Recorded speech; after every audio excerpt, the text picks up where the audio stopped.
আসসালামু আলাইকুম, সবাই কেমন আছেন? আলহামদুলিল্লাহ, আপনাদের দোয়ায় আমরা সবাই অনেক ভালো আছি। আপনারা কে কেমন আছেন অবশ্যই আমাকে জানাবেন আর সালাম নেবেন।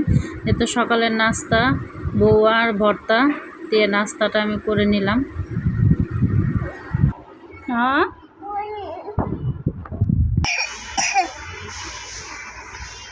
আমার বাবাটা জ্বর এসে এই দেখেন, ওর আজকে সকাল রাত্রের থেকে শরীরটা অনেক অসুস্থ। রাতে প্রচণ্ড পরিমাণে জ্বর গেছে, এত পরিমাণে জ্বর গেছে। সকালে তো আমি এই যে উঠাই আগে মাথায় পানি দেওয়াইছি, শরীরটা মোছাই দিছে। এখন দেখেন বারবার কাশতেছে। আর আবার জ্বর আসলে একটু বমির সমস্যা হয়। কিচ্ছু খাইতেছে না সকাল থেকে, না একটু পানি খাওয়া।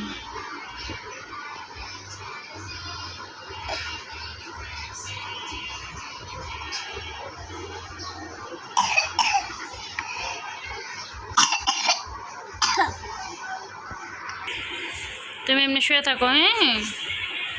চিপস খাবা?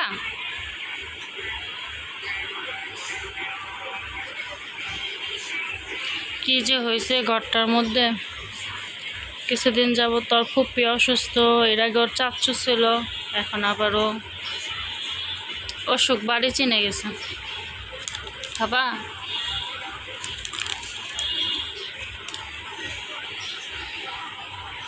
হ্যাঁ দেখেন, নাস্তা খাইয়া মহন আর একটু দেখতেছে। আর এই পাশে আমি ঘর বাড়ি একটু ঝাড়ু দিয়ে নিতেছে। ঘর বাড়ি বলতে কি, সকাল থেকে তো কিছু করতে পারি নাই। তো আম্মাই সকাল উঠে নাস্তা বানাইছে, নাস্তা টাস্তা খাইয়ে এখন আমি শুধু বাস আমার রুমটাই আমি ঝাড়ু দিচ্ছি। আমার শাশুড়ি মা আবার ডাইনিং ওই ঘর ঝাড়ু দিয়ে দিচ্ছে। এখন একটু সে বাইরে গেছে, তো আমি তো এখন এই কাজটা করে ঘরের টুকটাক কিছু কাজ করে নেব। এই যে টেবিলে নাস্তা পানি খাইছি, এই অবস্থায় রয়েছে। গোছামো এগুলার এখন। এই যে শুটকি ভর্তা স্পেশাল শেষ হয়ে গেছে, এটা আবার তো বানাবো। সকালবেলা উঠলেই সকাল থেকে তুফানের মধ্যে করতে হয়। হ্যাঁ, বিকাল হলে তো ফ্রি টাইম।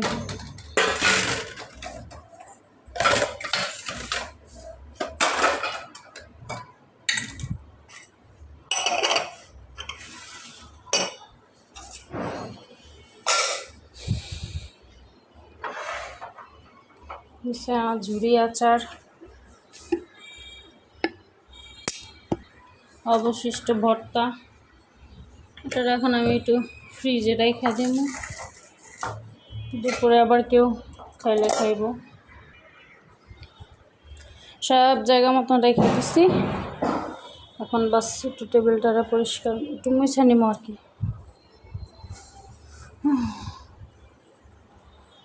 তো এটার আবার না ভ্যাকসিন আনা হয়েছে, কিন্তু এখনও বিছাইতেছি না। পোলাপান ঘর এই জন্য কয়, এর আগেও আইনা রাখছে, দুইটা ছিল, নষ্ট করে লানে। তো এখন আর বিছাইতেছে না, যে ঈদ সামনে, ঈদের মধ্যেই বিছানো। তো এগুলো গুছাই নি, তারপরে রান্নার কিছু জোগামো, আর কিছু কাপড় আছে দিয়ে নিব।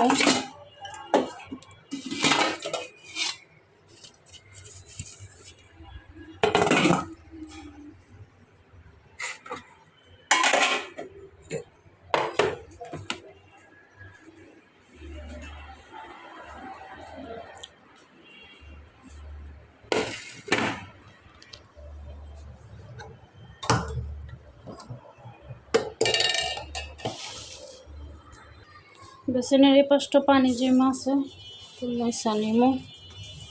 এই মুছলে আর থাকে না, বারে বারে পানি দেওয়া জমা জায়গা। এই দেখেন কিনারে প্রচুর পরিমাণে পানি জমা যায়।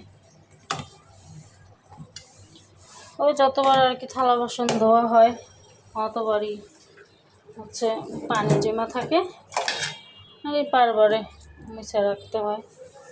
ঘরের কাজ একদিক দিয়ে গুছাই রাখলে আর্ধেক হয়েই থাকে। গোছায় রাখা যায় না। দেখেন সকালে উঠে গরম পানি করে রাখছিলাম। আমি আবার প্রতিদিন সকালে উঠে গরম পানি করে রাখি, দাঁত ব্রাশ টাশ করতে করতে আমার মানে গরম পানি হয়ে যায়, তারপরে যে আমি কাপড়গুলো ধুই। তো আজকে আবার মেয়ের শরীর ভালো না, সেজন্য আমি আবার ধুইতে পারিনি কে, সেজন্য এখন ধুমু। দেখেন এখন বাজে কয়টা, 12টা 10 বেজে গেছে। এমনি তো আমি তো আবারও ফিরে আসতেছি, কাপড়গুলো ধুয়ে নিই, তারপরে আবার দেখা হবে। তার আগে যে মনে পড়লো, আম্মা বইলা গেছিল ভেন্ডিগুলো ধুয়ে রাখার জন্য, আজকে ভাজি করব, সেজন্য তো ভাবলাম ধুয়ে জড়া দিয়ে থিয়া যাই, তারপর আবার ধুয়ে জড়া দিয়ে থিয়া যাই, পরে কাপড় ধুতে যাই।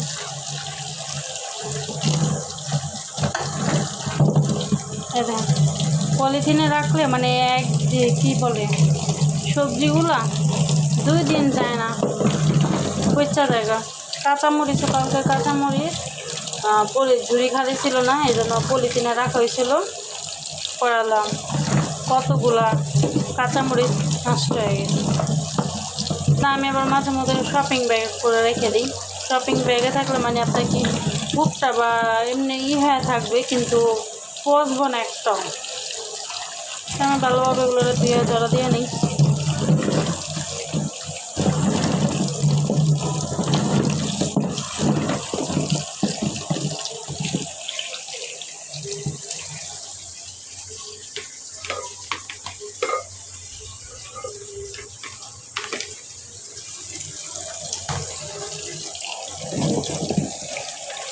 এরকম একটা একটা কস্তায় ধুলে তাহলে ওগুলো চলে যাবে। একসাথে কতগুলো ধুতে গেলে ময়লা থেকে জায়গা।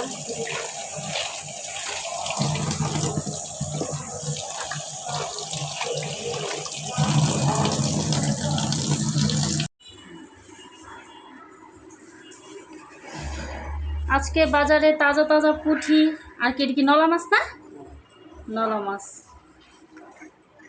সবাই খুব বোঝে আমরা খালি নলা মাছই খাই।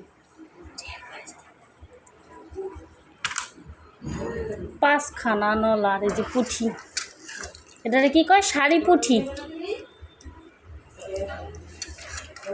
এটাতে লাল এরকম যে লাল হয় দেখে এটাকে বলে শাড়ি পুঁটি। আপনারা কে কি বলেন কমেন্টে জানাবেন। পুঁটি মাছ শাড়ি পরে আছে। হ্যাঁ, পোশাক আর কি পটল।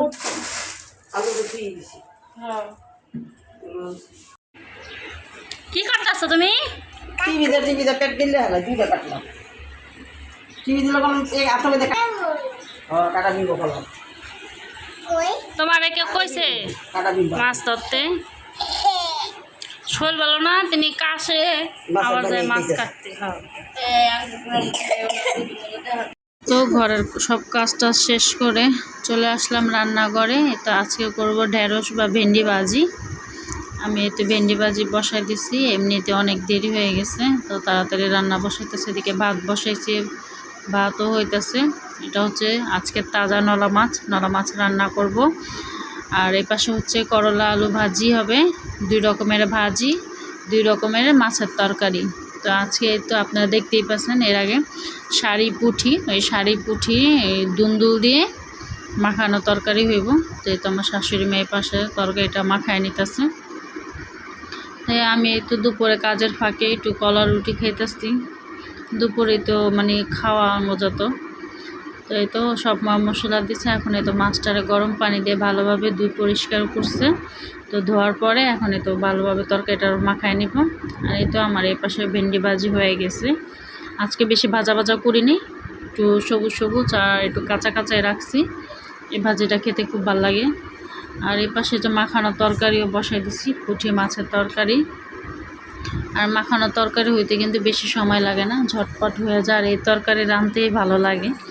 কষানো ভাজা এই তরকারি কিন্তু অনেক সময় লাগে। একটু মুখা বসাই দিলে বাস 2 মিনিটেই হয়ে যায়। তো আমার ভিডিওটা যদি ভালো লেগে থাকে তাহলে অবশ্যই লাইক কমেন্ট এবং শেয়ার করবেন। যারা নতুন আছেন তারা অবশ্যই সাবস্ক্রাইব করবেন যদি ভালো লেগে থাকে। আর পাশে থাকা ছোট্ট বেল আইকনটি প্রেস করে দেবেন, যাতে আমি যখনই কোনো ভিডিও দিই তখনই আপনারা সবার আগে পেয়ে যাবেন আমার ভিডিও। আর এই তো এই পাশে করলা ভাজি বসাই দিছি, কেউ উচ্ছে ভাজি করলা ভাজি বলে। তো এটা কিন্তু মূলত করলাই, মানে এটা বড় ছিল, এর আগে দেখতে পাইছিলেন বাজারের থেকে মানে বড় করলা আনছে। তো তো সেই করলাই আজকে ভাজি করতেছি। একটা তো রেখে দেওয়া হয়েছিল আর আরেকটা আজকে ভাজি করলাম। যে তরকারি হয়ে গেছে, চুলা নিবে দিছি, সেই চুলার তাপেও এখনও তরকারি টকবগাইতেছে। আর এই তো ভাজিও আমার প্রায় হয়ে আসছে। এই যে ভাজি আজকে ভাজাই করছি, তা না হলে মোহনার বাবা আবার খাইতে চায় না, পছন্দ করে না। দেখেন আমার মানে আধা অসুখী মেয়ে, এই সুস্থ, এই তার জ্বর। সকাল থেকে যে অবস্থা ছিল আল্লাহর রহমতে সে দুপুর থেকে আবার একটু ভালো ছিল। আর এই তো এই পাশে আমি এখন আবার নলা মাছের তরকারি রান্না করব লাউ আলু দিয়ে। অন্য পাশে মাছ ভাজবো। দেরি হয়ে গেছে, মানে একটা রেডি করতেছি জোগাইতেছি আর আরেকটা বসাইতেছি। তো এই জন্য শেষমেশ এখন রয়েছে তরকারি। তো তরকারি আমি এক পাশে কষাইতেছি আর আরেক পাশে মাছ ভাইজা দিয়ে দিব, যেন তাড়াতাড়ি হয়ে যায়। এমনিতে অনেকটা দেরি হয়ে গেছে রান্না বান্নায়। মাছ ভাজা বসাই দিছি। আর আজকে হচ্ছে সব মানে 5টা মাছ উঠছে, তো নলা মাছ আর কি, সেই 5টা মাছেরই মাথা নেওয়া হয়েছে। তো এই 5টা মাথায় আজকে রান্না হবে, তাজা তাজা মাথা। যেহেতু তরকারি আমার হয়ে গেছে এই পর্যায়ে, আজকে কষানোর মধ্যে সুন্দরভাবে মানে আলু লাউ হয়ে গেছে। আর তরকারি রান্না শেষে অবশ্যই শাক তো দিবই, শাক আর হচ্ছে জিরা ফাঁকি দিয়ে আমি নামিয়ে নেব। তো আজকের ভিডিওটা এ পর্যন্ত, কি সবাই ভালো থাকবেন এবং সুস্থ থাকবেন আর দেখতে থাকেন ভিডিওটা। যদি ভালো লাগে লাইক করবেন।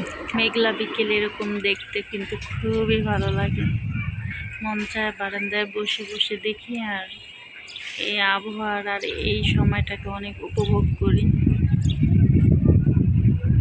বিশেষ করে গ্রাম্য অঞ্চলে মানে এই সিনটা দেখতে যে কি ভালো লাগে, যারা গ্রামে থাকে তারা অবশ্যই বুঝবে।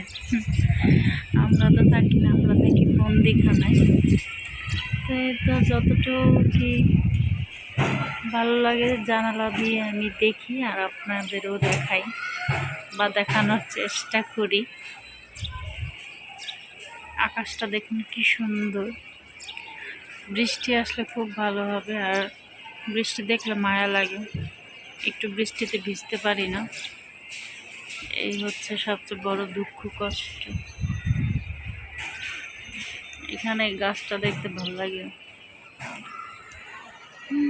পাখির কিচিমিচি, বিকেল সন্ধ্যা ডুবে যাওয়ার মতন সময়। অবশ্য আজকে নাই, কারণ মেঘলা।